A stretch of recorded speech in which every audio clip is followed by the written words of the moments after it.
to speak on this bill? Oh, yep. The Minister. Thanks, Mr Deputy Speaker.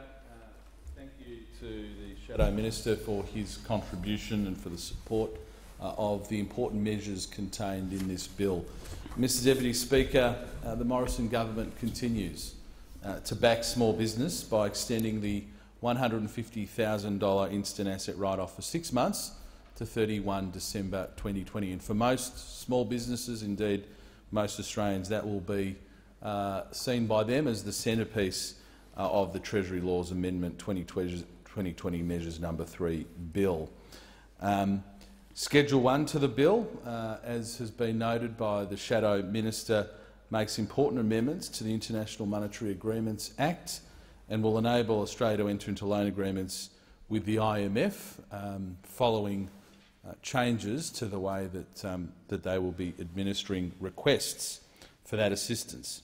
Schedule 2 to the bill, as the Shadow Minister finished up with, includes a number of deductible gift recipients, including, for I'm sure many members around the House, Toy Libraries Australia, an important institution that covers this country from top to bottom, the Samuel Griffiths Society and, of course, the Friends of Mile Creek Memorial.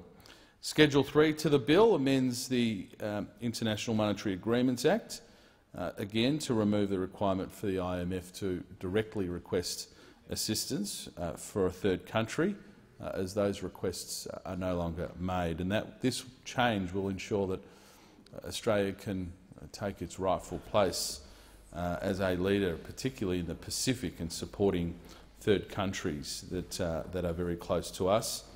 As I began at the outset, Mr Deputy Speaker, Schedule 4 contains the extension to the $150,000 instant asset write-off to the 31st of December 2020, of course, for businesses with aggregated turnover of less than $500 million.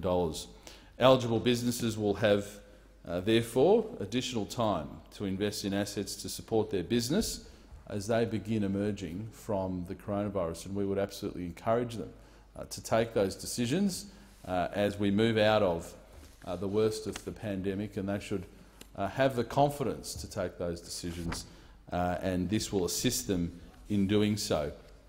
Schedule 5 to the bill suspends the indexation of tax instalment amounts based on historical nominal GDP outcomes, because it is self-evident that the economy and the impact of the coronavirus means that providing that cash flow support through removing indexation will be so important to so many businesses, particularly small and medium enterprises.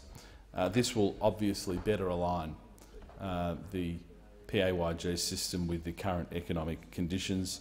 And Schedule 6 to the bill makes some very minor amendments to the cash flow boost legislation, which just seeks to clarify that the cash flow boost credit includes amounts of personal services income that has been withheld, and that is consistent with our understanding and policy, and just ensures that the legislation provides the Commissioner with the ability to administer the cash flow boost in that way. So, Mr Deputy Speaker, we thank the opposition for their support of the bill, and we commend the bill to the House.